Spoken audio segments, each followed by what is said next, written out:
पृथ्वी की एनसीईआरटी के सीरीज में आपका स्वागत है। इस एनसीईआरटी का चैप्टर नंबर 5 है पृथ्वी के प्रमुख परिमंडल, major domain of the earth. इसको हम बड़े धैर्यपूर्वक समझेंगे। इस चैप्टर में थोड़ा सा समय लग सकता है, लेकिन यह बहुत इंपॉर्टेंट चैप्टर है, इससे क्वेश्चन आता है। सबसे पहले हम इस चैप्टर में इसके पहले ये देख चुके हैं कि सौर मंडल में पृथ्वी की स्थिति क्या है। तो पृथ्वी के प्रमुख परिमंडल में हम देखेंगे कि पृथ्वी के प्रमुख 4 परिमंडल हैं। कौन कौन 4 परिमंडल हैं? नंबर 1 पृथ्वी के स्थल मंडल, इसे एनसीईआरटी में भूमंडल कहा गया है। दूसरा जल मंडल, तीसरा वायुमंडल और चौथा जैवमंडल। जैवमंडल जो है, इसी जैवमंडल के कारण हमारी पृथ्वी को अद्भुत ग्रह कहा गया है। सारे ग्रहों का निर्माण पृथ्वी के समय ही हुआ है, लेकिन पृथ्वी पर ही जीवन है, अन्य किसी ग्रहों पर जीवन नहीं है। ऐसा क्यों है? ऐसा इसलिए है कि हमारी पृथ्वी जो सन है, सन से इतनी व्यवस्थित दूरी पर है कि यहाँ पर यहाँ पर पानी तरल अवस्था में भी है, तरल अवस्था में भी है। इसका मतलब कि अगर पृथ्वी हमारी सूर्य के जितने दूर 15 करोड़ किलोमीटर दूरी पर है, अगर इससे ज्यादा दूरी पर होती, हो सकता है कि सारा का सारा पृथ्वी का पानी ठोस अवस्था में ही होता, और अगर यह पृथ्वी सूर्य के काफी नजदीक होती तो हो सकता था कि पूरा का पूरा पानी जलवाष्प बनकर हमेशा वायुमंडल में उड़ जाता। जैसे गांव में हम सब इस ठंडी में जलावन के लिए आग जलाते हैं, यदि उस जलावन से काफी दूर हो जाए तो हमें उस आग का लाभ नहीं मिलेगा, और उसके करीब हो जाए तो हम जल सकते हैं। वही कंसेप्ट आता है कि पृथ्वी अगर काफी दूर होती तो जल तरल अवस्था में नहीं होता, नजदीक होती तब भी तरल अवस्था में नहीं होता। क्या वो ऐसा क्षेत्र है जिस पर ये सारे कंडीशन बनते हैं, जिस कंडीशन पर पृथ्वी पर जीवन संभव हो पाता है? तो जी हाँ, वह यही क्षेत्र है। इस क्षेत्रों को वैज्ञानिकों ने गोल्डीलॉक जोन कहा है। अब हम समझते हैं कि इन परिमंडल में कैसे कैसे इन परिमंडल से कैसे कैसे व्यवस्थित होकर जैवमंडल बना। अगर हम यहाँ पर एक चित्र बनाते हैं, उस चित्र को हम समझते हैं कि अगर ये हमारा स्थल मंडल है, भूमंडल है, स्थल है, अगर ये स्थल है तो दूसरा हमारा, अगर ये हमारा जल है, ये हमारा जल है, और तीसरा अगर हमारा ये वायु है, तो इन सबके मिलन से, इन सबके संगठन से जैव का निर्माण होता है, जीवन का निर्माण होता है। जो स्थल मंडल है, स्थल है, इस स्थल को लिथोस्फीयर कहा गया है। जल है, उसे हाइड्रोस्फीयर कहा गया है। वायु है, इसे एटमॉस्फेयर कहा गया है। जैव जो है, इसे बायोस्फीयर कहा गया है। यहीं पर एक छोटा सा हम समझ लेते हैं, क्योंकि एनसीईआरटी में भी दिया गया है। जो जल मंडल है वह ग्रीक भाषा के, जो जल मंडल मतलब हाइड्रोस्फीयर, ग्रीक भाषा के ह्यूडर से इसकी उत्पत्ति हुई। ह्यूडर मतलब होता है वाटर, ये ग्रीक भाषा के ह्यूडर से बना है। जो हमारा एयर है, एयर एटमॉस्फेयर शब्द से बना है, ये भी ग्रीक भाषा के एटमॉस से बना है। एटमॉस का मतलब होता है गैस या एयर। और जो हमारा जल है, हाइड्रोस्फीयर, लिथोस्फीयर, जो हमारा स्थल है लिथोस्फीयर, ये लिथोस शब्द से बना है। ये तीनों ग्रीक भाषा के शब्द, ह्यूडर, एटमॉस और लिथोस, इसका मतलब होता है स्टोन। ये तीनों ग्रीक भाषा के शब्द हैं। ये एनसीईआरटी में भी दिया है, इसके लिए बहुत कुछ घबराने की नहीं है कि क्या चीजें हैं। एनसीईआरटी में आप लोग बार बार पढ़ेंगे तो समझ में आ जाएगी। अब हम समझते हैं कि स्थल, जल और वायु के जब एक संयोग होता है, एक मिलन रहता है इन सब का, तब एक जैव मंडल का निर्माण होता है। तो इनको हम बारी बारी से समझते हैं कि स्थल मंडल क्या है, जल मंडल क्या है, जैव मंडल क्या है, वायुमंडल क्या है। सबसे पहले हम समझते हैं कि स्थल मंडल क्या है। स्थल मंडल के बाद फिर हम जल मंडल, जैव मंडल बारी बारी सबको समझेंगे।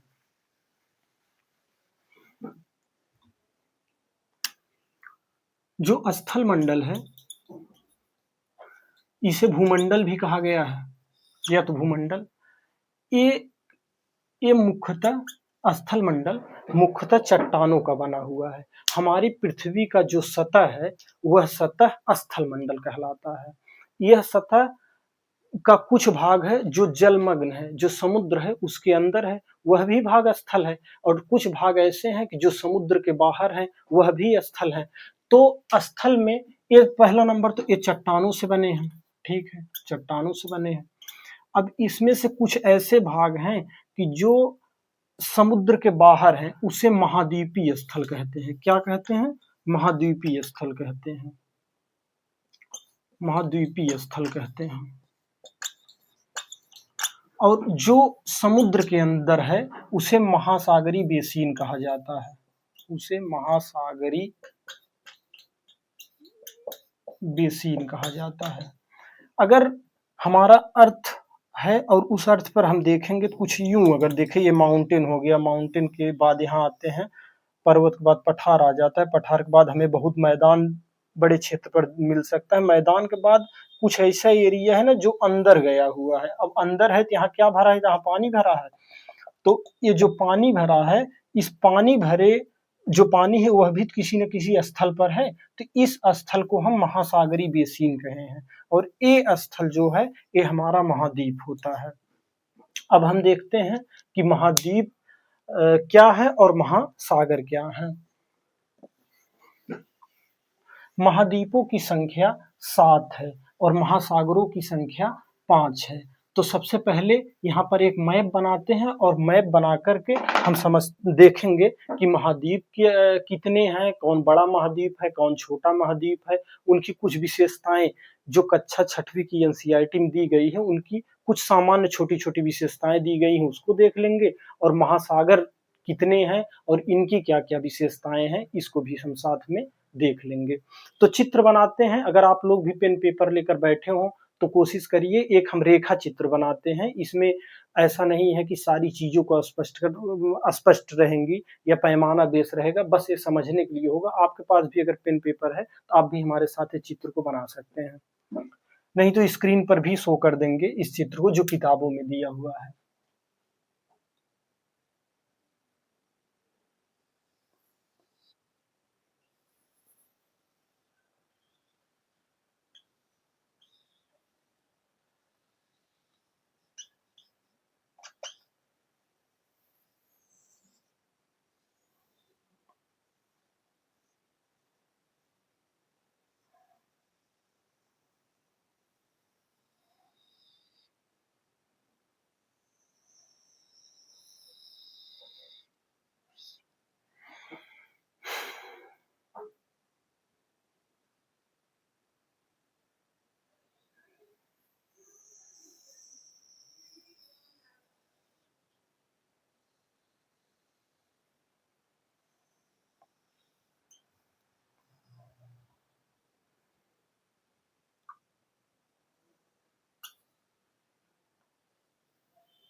ये हमने रेखा चित्र के माध्यम से विश्व के महाद्वीपों को दिखाने का प्रयास किया है। इस महाद्वीपों में आप देखिएगा, सबसे बड़ा महाद्वीप हमारा एशिया महाद्वीप है। ये 1 नंबर का सबसे बड़ा महाद्वीप है एशिया महाद्वीप। दूसरे नंबर का मेरा महाद्वीप आता है, वो है अफ्रीका महाद्वीप। तीसरा महाद्वीप है उत्तरी अमेरिका महाद्वीप, साइज के हिसाब से उत्तरी अमेरिका महाद्वीप। और ये है दक्षिण अमेरिका महाद्वीप, चौथे नंबर का है। उसके बाद आता है हमारा अंटार्कटिका महाद्वीप, अंटार्कटिका महाद्वीप। फिर आता है यूरोप, और लास्ट में सबसे छोटा महाद्वीप आता है ऑस्ट्रेलिया महाद्वीप, ऑस्ट्रेलिया महाद्वीप। इस मानचित्र पर एक चीज दिखाना भूल गए कि विषुवत रेखा, ये कहीं न कहीं ऐसे कुछ विषुवत रेखा जाती है, श्रीलंका है, और ये 0 डिग्री है इक्वेटर विषुवत रेखा। उसके बाद ये हमारी है कर्क रेखा, जो भारत के लगभग बीचों बीच से होकर चली जाती है। ये हमारी है मकर रेखा, जो दक्षिण अमेरिका, साउथ अफ्रीका से होते हुए ब्राजील के बीचों बीच से चली, ऑस्ट्रेलिया के बीचों बीच से चली जाती है। ये हमारा 23.5 डिग्री साउथ है, 23.5 डिग्री नॉर्थ में कर्क रेखा है। ये 23.5 डिग्री नॉर्थ है कर्क रेखा। एशिया महाद्वीप फटाफट समझते हैं जल्दी जल्दी। एशिया महाद्वीप हमारी पृथ्वी का 7 महाद्वीप में सबसे बड़ा महाद्वीप है। पूरे भूखंड का यह 1/3 भाग है। यह महाद्वीप पूरे भूखंड का 1/3 भाग है। पूरी पृथ्वी पर 29% भूमि पाया जाता है, भूखंड पाया जाता है। उस भूखंड का लगभग 1/3 एशिया महाद्वीप है। एशिया महाद्वीप में दुनिया का सबसे ऊंचा पठार तिब्बत का पठार यहाँ पाया जाता है। ये तिब्बत का पठार है। एशिया महाद्वीप को यूरोप से अलग करने के लिए यहाँ पर एक पर्वत श्रृंखला है, जिसे यूराल पर्वत कहा जाता है। इसे यूराल पर्वत कहा जाता है। यूरोप और एशिया के संयुक्त भूमि को, यूरोप और एशिया के संयुक्त भूमि को यूरेशिया कहा जाता है। यूरेशिया कहा जाता है, यूरेशिया कहा जाता है। दूसरा महाद्वीप हमारा अफ्रीका महाद्वीप है। अफ्रीका महाद्वीप से हम देख रहे हैं चित्र में ही, तीनों रेखाएं अफ्रीका महाद्वीप से होकर गुजरती हैं। जितनी एनसीईआरटी में दी गई है उतनी ही इंफॉर्मेशन हम कोशिश करेंगे आपको दें, क्योंकि ज्यादा इंफॉर्मेशन देने का मतलब है कि वीडियो को अच्छा 6वीं के छोटे छोटे बच्चे भी देखते होंगे, तो इसलिए हम उतनी ही इंफॉर्मेशन देंगे जितनी एनसीईआरटी के कक्षा 6वीं में है। आगे के एनसीईआरटी में हम सारी चीजों को बड़े अच्छे से कवर कर लेंगे। तो तीनों रेखाएं, चाहे कर्क रेखा हो, चाहे विषुवत रेखा हो, चाहे मकर रेखा हो, अफ्रीका महाद्वीप से होकर गुजरती है। अफ्रीका महाद्वीप के नॉर्थ में यहाँ पर दुनिया का सबसे बड़ा मरुस्थल सहारा का मरुस्थल है। अफ्रीका महाद्वीप के ऊपर उत्तर में यूरोप है, और यूरोप 3 तरफ से जल से घिरा हुआ है। यूरोप 6वें नंबर का सबसे छोटा महाद्वीप है यूरोप, और यह ऊपर भी जल से घिरा है, इधर पश्चिम में भी घिरा है और दक्षिण में भी घिरा है। अब आता है उत्तरी अमेरिका। उत्तरी अमेरिका महाद्वीप किस नंबर का है? ये 3रे नंबर का। सबसे बड़ा एशिया, फिर अफ्रीका, फिर उत्तर अमेरिका। उत्तर अमेरिका महाद्वीप दक्षिणी अमेरिका महाद्वीप से एक पतले से पट्टी से जुड़ा हुआ है, एक पतले से भूमि की पट्टी से जुड़ा हुआ है। इस पट्टी को पनामा स्थल संधि कहते हैं। पनामा स्थल संधि कहते हैं। अच्छा, पनामा स्थल संधि क्या होता है? जैसे 2 भूमि के बड़े बड़े टुकड़े हैं, अगर उनको एक छोटी पट्टी से जोड़ दिया जाए तो वो पट्टी स्थल संधि होती है। और अगर 2 बड़ी बड़ी जल राशियां हैं, जल राशियों मतलब बड़े बड़े समुद्र हैं, और उस समुद्र को आपस में किसी पतली जलधारा से जोड़ दिया जाए, नदी जैसा जलधारा जोड़ा हो, उस पतले जलधारा को हम जल संधि कहते हैं। उसे इंग्लिश में स्ट्रेट कहते हैं और इसे इस्थमस कहते हैं। और यहाँ पर उत्तरी अमेरिका का प्रसिद्ध रॉकीज पर्वत है। इसके पश्चिम में उत्तरी अमेरिका का जो पश्चिम सिरा है वो रॉकीज पर्वत है। और दक्षिण अमेरिका में दुनिया की सबसे लंबी पर्वत श्रृंखला है, एंडीज पर्वत श्रृंखला है। दक्षिण अमेरिका का अधिकतर भूभाग आप देख रहे हैं दक्षिणी गोलार्ध, अगर ये 0 डिग्री इक्वेटर है तो दक्षिणी गोलार्ध में है। और अफ्रीका का पूरा अधिकतर हिस्सा उत्तरी गोलार्ध में है। और एशिया तो उत्तरी गोलार्ध में ही है। अगर हमारी अर्थ ए है, अगर हमारा ए अर्थ है, इधर ईस्ट है, इधर वेस्ट है, इधर नॉर्थ है, इधर साउथ है, तो हम देख सकते हैं कि एशिया ईस्ट में है, एशिया नॉर्थ में है, अफ्रीका लगभग नॉर्थ में ही है लेकिन मध्य में पड़ता है, यूरोप एशिया के तो पश्चिम में है, लेकिन जो हमारी देशांतर रेखा ग्रीनविच लाइन है एकदम उसी पर यूरोप का इंग्लैंड ग्रीनविच शहर यही पड़ता है। जो हमारी हमारा अमेरिका है ये वेस्ट में है, देख रहे हैं वेस्ट में है और नॉर्थ में है। दक्षिण अमेरिका वेस्ट में भी है, वेस्ट में है और साथ साथ साउथ में भी है। अब हम आते हैं इसके साथ यहाँ पर ऑस्ट्रेलिया नहीं, पहले हम देखते हैं अंटार्कटिका महाद्वीप, क्योंकि एशिया, अफ्रीका, उत्तर अमेरिका, दक्षिणी अमेरिका, अंटार्कटिका, यूरोप और ऑस्ट्रेलिया ऐसे चलते हैं। एशिया, अफ्रीका, उत्तर अमेरिका, दक्षिण अमेरिका, अंटार्कटिका, यूरोप और ऑस्ट्रेलिया। तो हम अंटार्कटिका को देखते हैं। अंटार्कटिका पूर्णतः दक्षिणी गोलार्ध में है। जब हम अर्थ के बारे में पढ़े थे हम, तो अर्थ में अगर ये हमारा अर्थ है, तो अर्थ के नीचे जो साउथ हेमिस्फीयर है, साउथ हेमिस्फीयर के एकदम छोर पर साउथ पोल है, दक्षिणी ध्रुव है। दक्षिणी ध्रुव के आसपास बहुत बर्फीला एक चट्टान है, बर्फीला बहुत बड़ा भूखंड है, इसी भूखंड को अंटार्कटिका कहा जाता है। अच्छा, जो बर्फ है ये बर्फ खारा पानी से नहीं बना होता, ये हमेशा मीठा पानी से बना होता है। तो हमारा अंटार्कटिका यहाँ हम लिखते हैं, आपको शायद दिख रहा हो, आप देखिएगा यहाँ एक 75% जो पूरी पृथ्वी का पानी मीठा पानी है, वो मीठा पानी का 75% अंटार्कटिका में बर्फ के रूप में है। अंटार्कटिका में कोई मानव नहीं रहते हैं, वहाँ कोई घर, कोई बस्ती नहीं है, बल्कि अंटार्कटिका में दुनिया के समस्त वैज्ञानिक, दुनिया के बहुत वैज्ञानिक जाते हैं और अपना रिसर्च करते हैं। उनका छोटा छोटा रिसर्च सेंटर है। इसमें हमारा भारत भी कहीं पीछे नहीं है। भारत का अपना रिसर्च सेंटर है। इसको जब अब अंटार्कटिका खोजा गया, तो अंटार्कटिका खोजने के बाद 1959 में पूरी दुनिया के लोग, नेताओं ने बैठा और बैठकर यह डिसीजन लिया कि अंटार्कटिका को अगर वहां पर मानव बस्ती बसाई जाए या अंटार्कटिका पे बहुत ज्यादा छेड़छाड़ किया जाए तो पृथ्वी पर जलवायु परिवर्तन का कारण हो सकता है। जलवायु परिवर्तन हमेशा विनाशकारी होता है। इसलिए वैज्ञानिकों ने और पूरे देश के राष्ट्र नेताओं ने यह निर्णय लिया कि अंटार्कटिका को हमेशा वैज्ञानिक उद्देश्य के लिए और शांतिप्रिय उद्देश्य के लिए किया जाएगा। कोई ऐसा नहीं है कोई सनक जाए तो जाकर वहां परमाणु परीक्षण करना शुरू कर दे। तो उसी लिए हमारा भारत भी जब 1959 में, वहां लिखे, यहाँ इतने में देख लेते हैं, जब 1959, बहुत अच्छा इंफॉर्मेशन है, इंफॉर्मेशन कभी वनडे एग्जाम में जरूर पूछेगा। जब 1959 में हमारा अंटार्कटिका ट्रीटी सिस्टम, ये संधि है, अंटार्कटिका ट्रीटी सिस्टम 1959 में हुआ, तो हमारा देश भी 1983 में वहां पर जा करके एक रिसर्च सेंटर खोला था, दक्षिण गंगोत्री नाम से रिसर्च सेंटर वहां खोला था।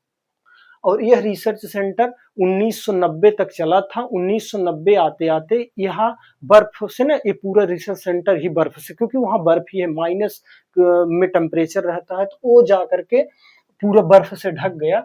तो हमारे वैज्ञानिकों ने उसी ही समय, हमारे देश के जो हमारे देश के वैज्ञानिक वहां पर थे, 1989 में जा करके एक रिसर्च सेंटर और खोल लेते हैं जिसका नाम होता है मैत्री खोलते हैं। और मैत्री जो है आज तक कार्यरत है।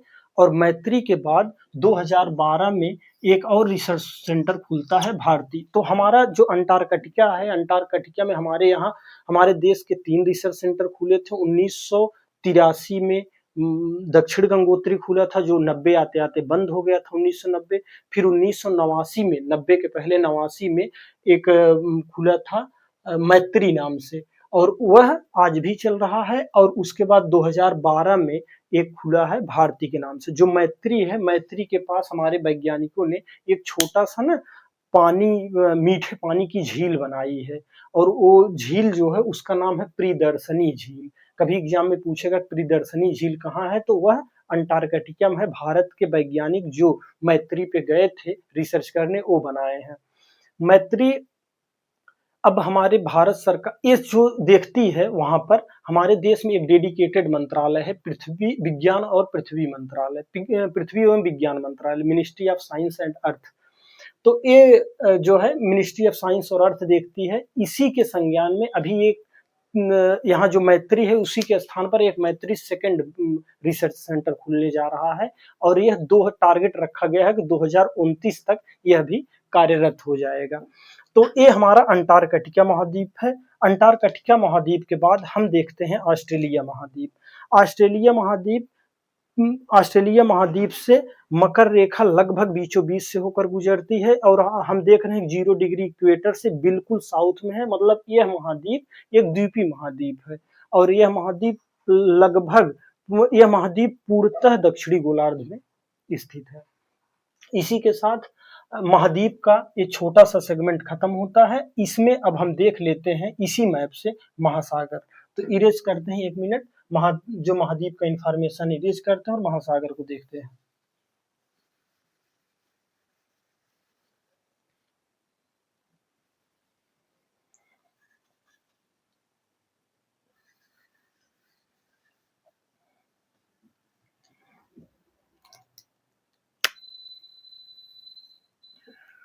पृथ्वी पर मुख्यतः 5 महासागर हैं। एनसीईआरटी 5 महासागर की बात करती है, बाजार में कुछ किताबें हैं, गाइड हैं, वो 7 महासागर भी बताते हैं, लेकिन प्रूफ एनसीईआरटी होता है, तो हम एनसीईआरटी ही मान के चलेंगे।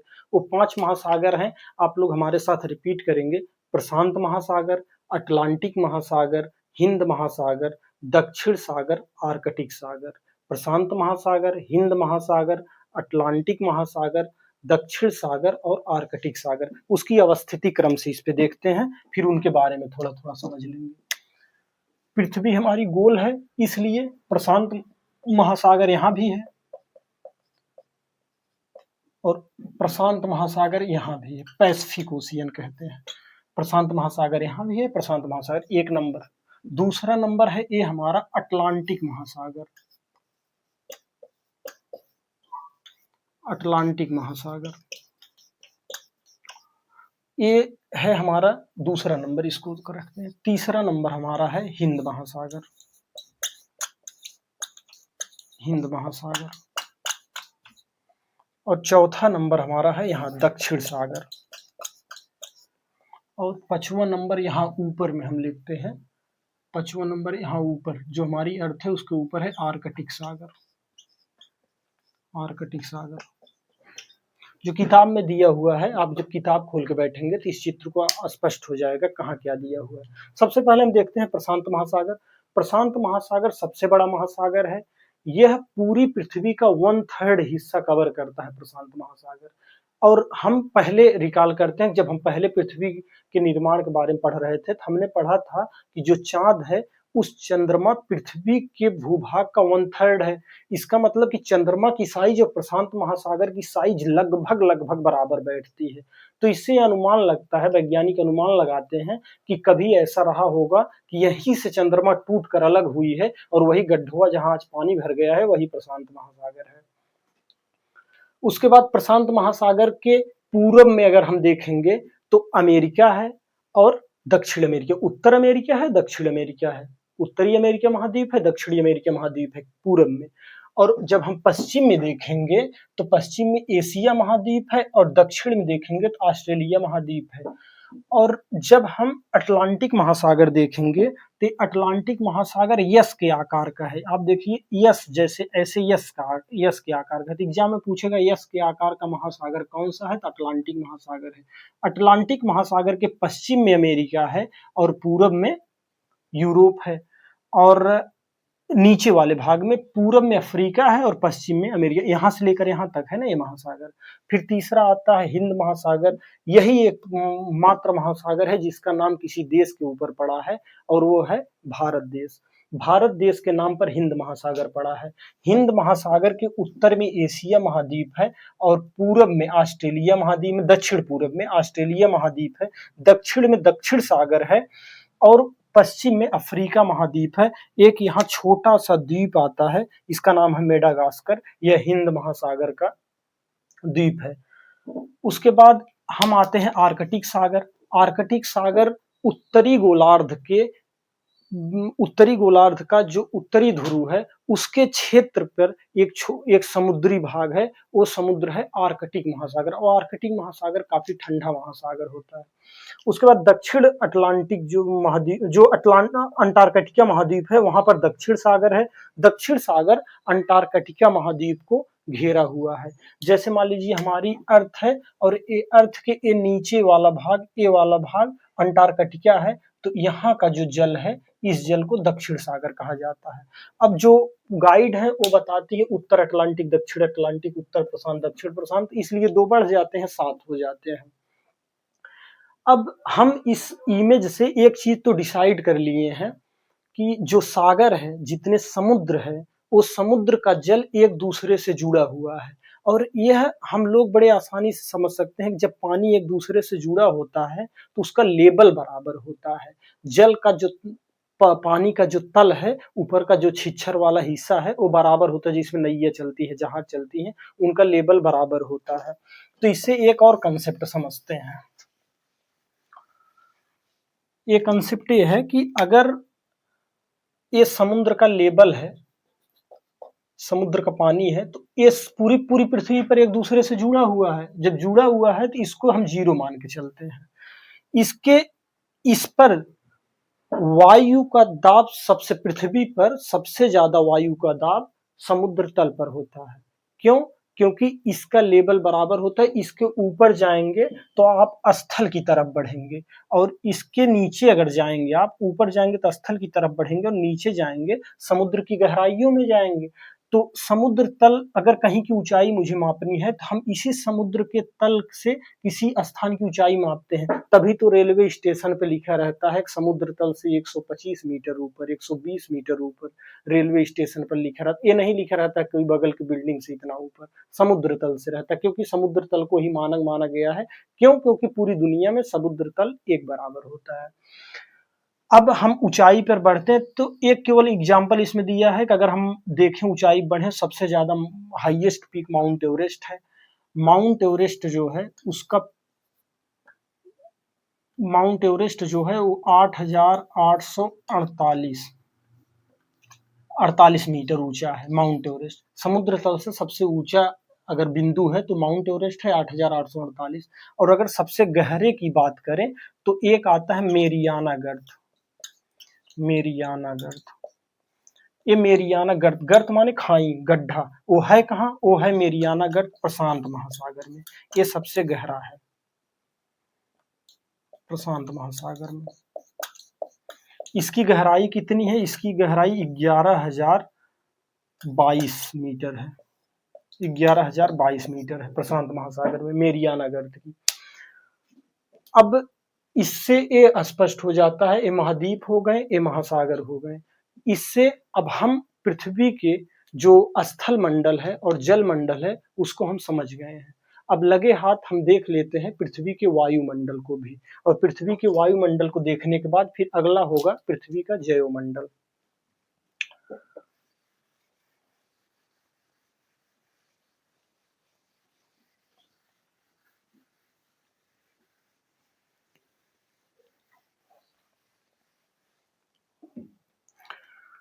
हमारी अर्थ के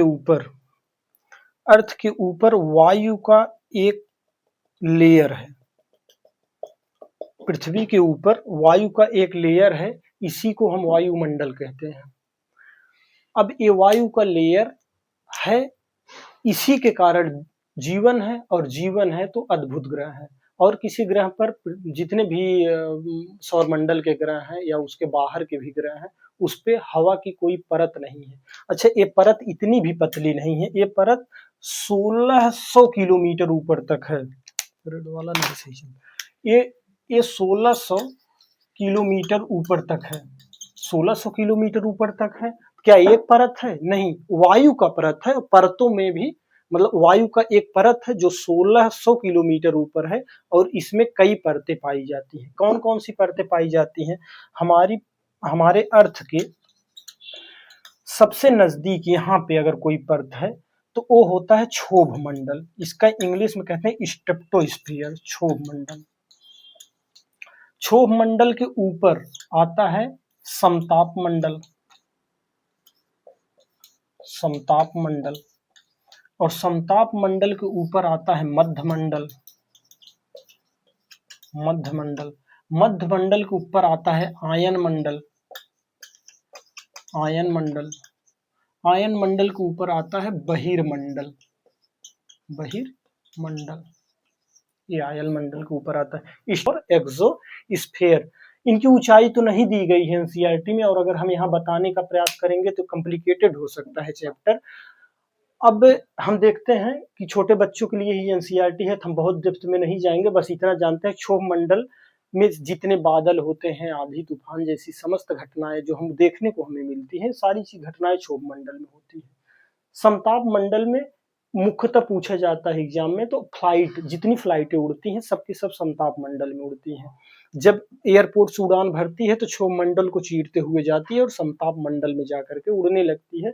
यहाँ पर मौसम बिल्कुल साफ होता है, किसी भी प्रकार का धूल, आंधी तूफान, बादल नहीं होता है। तभी तो जहाज पे जाने के बाद नीचे देखते हैं लोग तो नीचे बादल दिखता है, क्योंकि वो क्षोभ मंडल से ऊपर समताप मंडल में होता है। उसके ऊपर मध्य मंडल है, मध्य मंडल के ऊपर आयन मंडल है, और ऊपर आता है बहिर्मंडल, एक्सोस्फीयर। अब इन गैसों में क्या होता है, अब ये जो गैस है, जब हम पृथ्वी से जैसे जैसे ऊपर चलते जाएंगे तो वैसे वैसे इन गैसों का जो संगठन है वो बदलता जाएगा, गैसों का घनत्व तो कम हो जाएगा। अगर ऊंचाई बढ़ने पर गैसों का घनत्व तो कम हो जाएगा तो हमें सांस लेने में प्रॉब्लम होगी। तभी तो कोई पर्वतारोही अगर ऊपर चढ़ता है तो गैस का बाटल लेकर के, ऑक्सीजन के बाटल को लेकर के, सॉरी गैस का बाटल नहीं, ऑक्सीजन का बाटल, वैसे प्योर ऑक्सीजन कभी नहीं कोई लेकर चलता, उसमें भी सारे गैसें अनुपात मिक्स रहती हैं। तो ऑक्सीजन का बाटल लेकर ऊपर चढ़ता है। ऊपर बढ़ते हैं तो वायु का दाब कम हो जाता है। तो वायु का दाब हमने बताया कि समुद्र तल पर सबसे ज्यादा होता है। वायु के दाब कम हो जाने के कारण भी ऊंचाई पर जाने पर पर्वतारोहियों को दिक्कत होती है। अब इसी के साथ हमें समझते हैं कि अगर पृथ्वी पर देखें तो ये जो गैसें हैं, ये गैसों का अनुपात क्या है जो हमारे जीवन के लिए बिल्कुल अनुकूलित है, बढ़िया है। अब इन गैसों का अनुपात देखें जो एनसीईआरटी में थोड़ी सी समझाई गई है।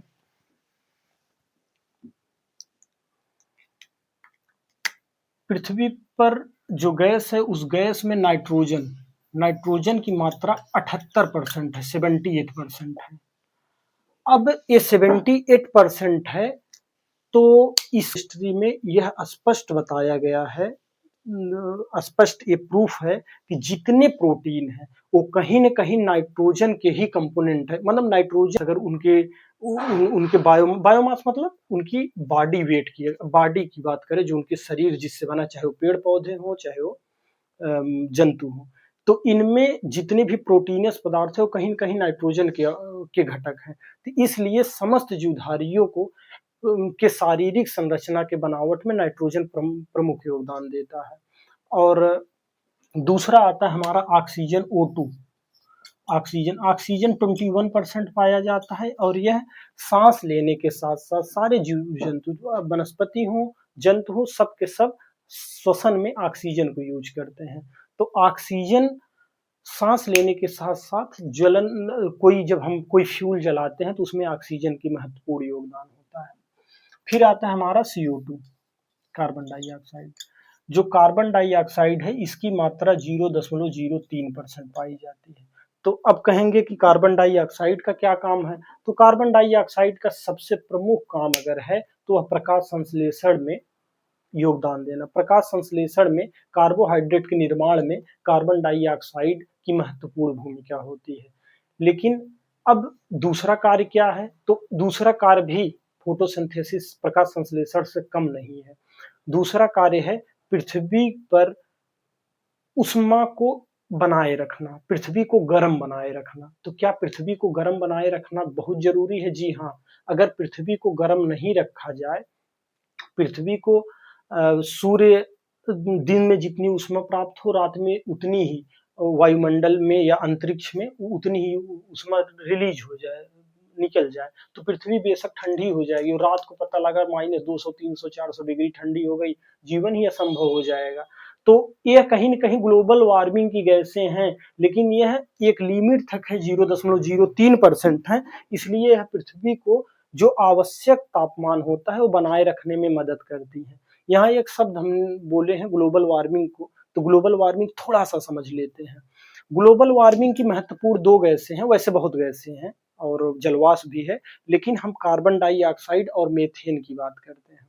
कार्बन डाई और मीथेन दो गैसें ऐसे हैं, जब हम छतरी लेकर खड़े रहते हैं तो छतरी की ही तरह ये हमारे अर्थ के ऊपर अगर हैं तो सूर्य से आने वाली लघु तरंग दैर्ध्य को तो आने देती है, उष्मा युक्त लघु तरंग दैर्ध्य को आने देती है। दिन भर आया, जब रात को ये रिवर्स जाने का प्रयास करता है तो वो इसको रोक लेती है। क्यों रोक लेती? क्योंकि रात को जब रिवर्स जाता है तो वह दीर्घ तरंग दैर्ध्य के रूप में जाता है, लॉन्ग वेवलेंथ के रूप में जाता है। शॉर्ट वेवलेंथ के रूप में तो आने देती है, लॉन्ग वेवलेंथ के ऊपर नहीं जाने देती है।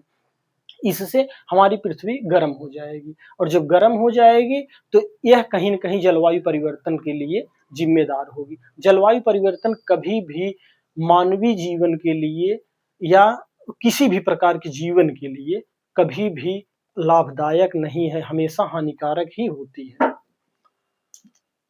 उसके बाद हम अब यही जो वायुमंडल है उसको तो खत्म कर लिए, अब हम इसी के साथ हम जैवमंडल बायोस्फीयर को भी देख लेते हैं कि बायोस्फीयर क्या है।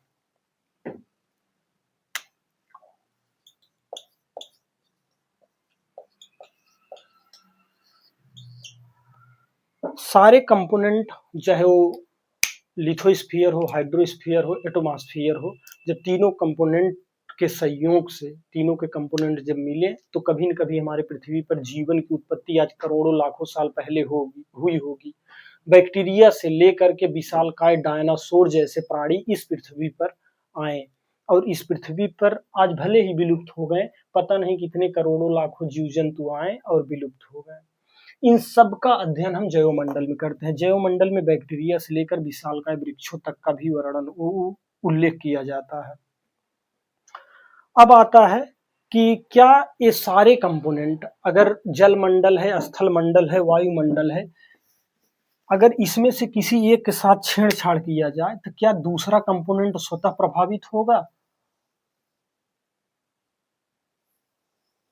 अगर ये स्थल मंडल है, ये जल मंडल है, ये वायुमंडल है, ये जैवमंडल है, अगर क्या जल मंडल, स्थल मंडल, वायुमंडल, जल मंडल के साथ अगर किसी भी एक कंपोनेंट के साथ छेड़छाड़ किया जाए, क्या और भी कंपोनेंट स्वतः प्रभावित होंगे? तो जी हाँ। इसको एक एग्जाम्पल से समझते हैं। दक्षिण अमेरिका में सबसे बड़ा वन क्षेत्र पाया जाता है अमेजन वन। अमेजन वन को एग्जाम्पल के लिए ऐसा नहीं करना चाहिए, लेकिन मान लीजिए हमें अमेजन को पूर्णतः काट दिए। दूसरी तरफ पूरी दुनिया आज जब से औद्योगिक क्रांति आई, धुआंधार पेट्रोलियम और कोयला यूज कर रही है। कोयला और पेट्रोलियम के दहन से आकाश में, वायुमंडल में हमेशा कार्बन डाइऑक्साइड का लेवल बढ़ रहा है। एक तरफ जब जैव ईंधन का यूज कर रहे हैं तो ये CO2 का लेवल बढ़ा रहा है। दूसरी तरफ अगर हम अंधाधुन जंगल की कटाई करें, अंधाधुन अगर जंगल की कटाई करें तो ये CO2 जो बढ़ रहा है उस CO2 को ऑब्जर्व तो करेगी नहीं। अब एब्जॉर्ब तो करेगी नहीं। अगर अमेज़न के वन को काटा जाए, तभी तो अमेज़न के वन को दुनिया का फेफड़ा कहा जाता है, क्योंकि यह दुनिया के जितने भी कार्बन डाइऑक्साइड छोड़ी जाती है उसका एक बहुत बड़ा हिस्सा सिंथेसिस कर लेता है और उसके बदले में ऑक्सीजन को छोड़ देता है। तो अगर कार्बन डाइऑक्साइड का लेवल बढ़ रहा है, जंगल की कटाई हो रही, तो लेवल कम होगा नहीं। जब ये लेवल कम नहीं होगा तब होगा क्या? ग्लोबल वार्मिंग होगा। ग्लोबल वार्मिंग जो हमारी पृथ्वी का औसत तापमान है वो औसत तापमान बढ़ जाएगा। जब औसत तापमान बढ़ जाएगा तो हमने पीछे पढ़ा कि अंटार्कटिका और आर्कटिक जैसे बहुत बड़े क्षेत्र पूर्णतः बर्फ आच्छादित है। बर्फ आच्छादित माने बर्फ से ढके हुए हैं, और बर्फ जब तापमान पाता है तो फिर अपना आकार बदल के पिघल जाता है झम्मदे, और जब पिघल जाता है तो उससे क्या होगा, समुद्र का जो लेवल है वह बढ़ जाएगा। समुद्र का लेवल बढ़ जाएगा तो छोटे छोटे द्वीप, चाहे मॉरिशस हो, चाहे मालदीव हो, चाहे दक्षिण पूर्व एशिया के छोटे छोटे द्वीप हो, हमारे यहाँ मुंबई जो सालसेट द्वीप पर है, वो ये सारे द्वीप डूबने लगेंगे। जब डूबने लगेंगे तो लोग द्वीपी भाग से छोड़ करके स्थली पूर्णतः स्थली भाग की तरफ शिफ्ट होंगे, और जब स्थली भाग की तरफ शिफ्ट होंगे तो उससे वहां के प्राकृतिक संसाधनों पर बोझ पड़ेगा, और बोझ पड़ेगा तो गरीबी, बीमारी, बेरोजगारी को जन्म देगा। तो अब ये तो ठीक है, डूबा तो ये तो बहुत एक जगह दूसरे जगह पलायन करते हैं, लेकिन दूसरा क्या होगा कि इससे आंधी, तूफान और मौसम के पैटर्न में परिवर्तन हो जाएगा।